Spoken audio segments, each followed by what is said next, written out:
I got a text from my dead girlfriend. I had always considered myself a rational person, scoffing at tales of the supernatural. But one night, I received a text that shattered my skepticism and plunged me into a world of darkness I never thought possible. It had been a year since Emma, my girlfriend, tragically lost her life in a car accident. Her loss haunted my every moment, and I struggled to move on. I was drowning in grief and despair, clinging to our shared moments like a lifeline. One evening, as I sat alone in our dimly lit apartment, my phone buzzed. I picked it up, expecting a message from a friend or family member. But what I saw sent a chill down my spine. The sender was listed as unknown, and the message contained a single word: darling. My heart raced as I stared at the screen. It had to be a cruel prank, I thought. A friend with a sick sense of humor, perhaps. But when I opened the message, the shock coursed through me like an electric current. The message read, "Meet me at our special place." Tears welled up in my eyes as I read those words.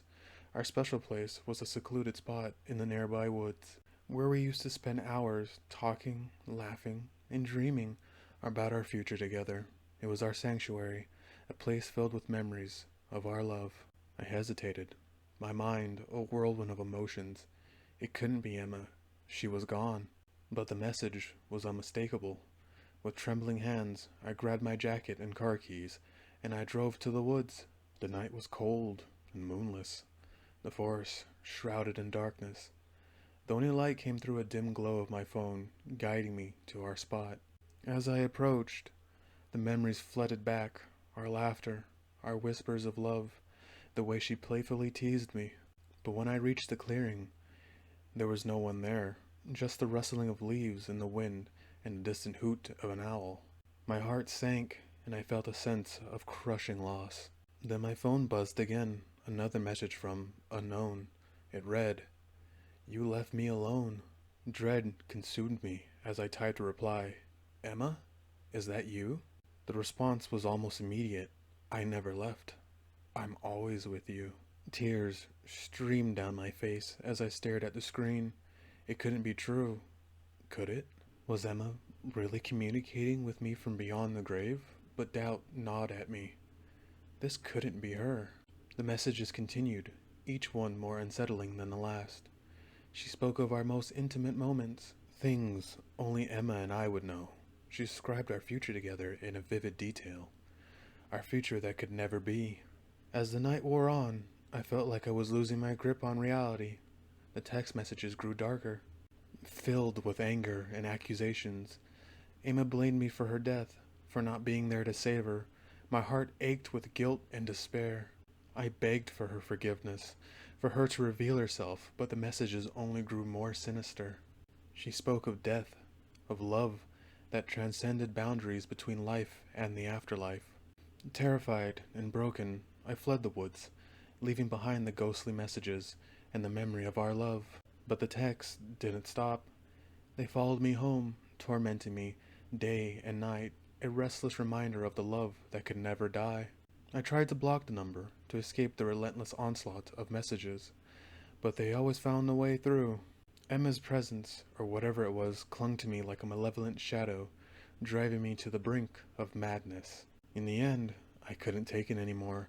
I left our apartment, leaving behind everything that reminded me of Emma, hoping to escape her haunting messages. But as I write this, I can still feel her presence, her whispers in the dark, a love that refuses to let go, a love that is twisted and eternal as death itself.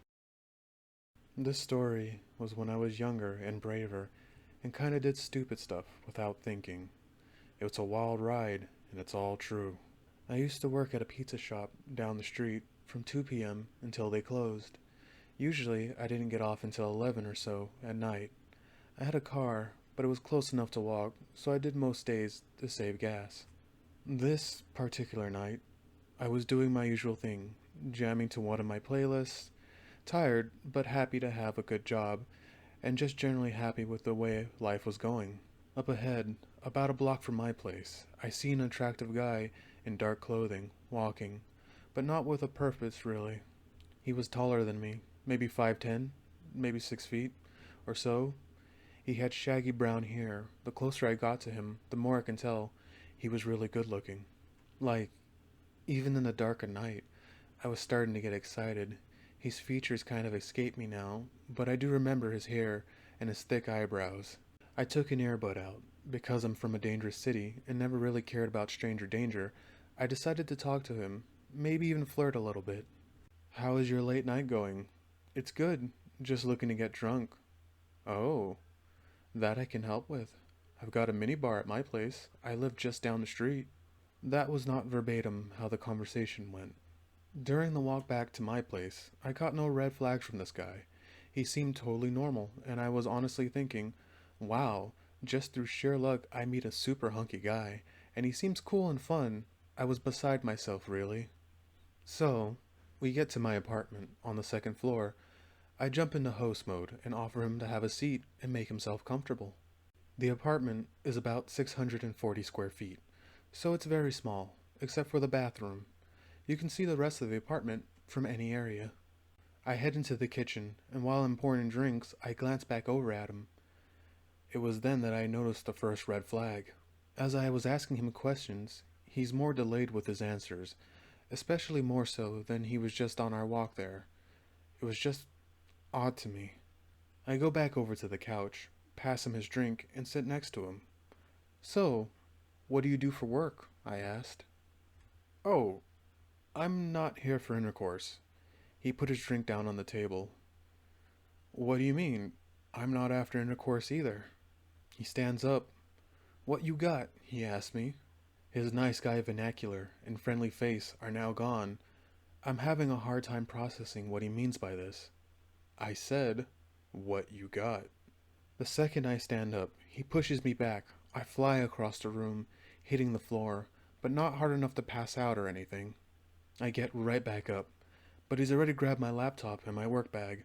As I started toward him, he cuts around me and makes his way towards the front door.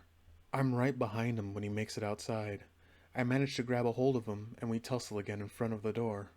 Now, I shout out, calling on help from the neighbors. It's late at night, so no one comes. I'm shouting, please help, I'm being robbed.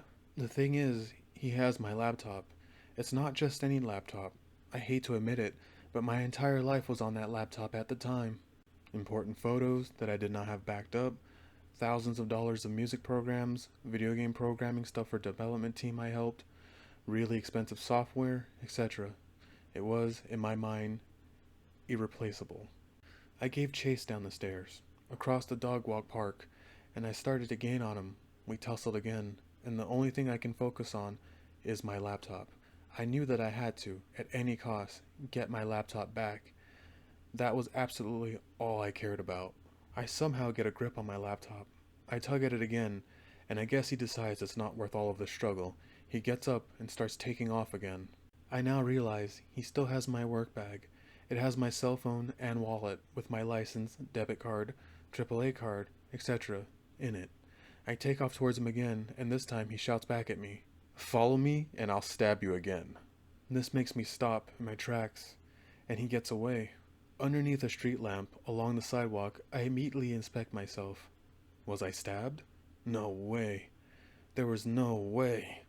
Then I see blood running down my leg. I see blood on my arm. 2 places where he cut me good. I'm scared, but the blood makes it look worse than it is. I decide that's enough. I got my laptop, and that's all I really wanted anyway. I hobble back home, get inside, and lock my door. I called the cops using my neighbor friend's phone the next day, filed a police report explaining the situation, showed the stab wounds, and declining medical services. I can't afford that, and I was fine with all things considered. So, all that guy got was a crappy cell phone with a wallet with like $30 to $40 in it. The cop called my friend back several days later and said they were not able to find the guy and that they would keep me posted. This was years ago, so I don't know where the robber is now, but I have every electronical thing of importance backed up on multiple drives to this day. Hi everyone, Velvet here. Thank you for watching this one. Please like, comment, subscribe, and share the channel around. Velvet out.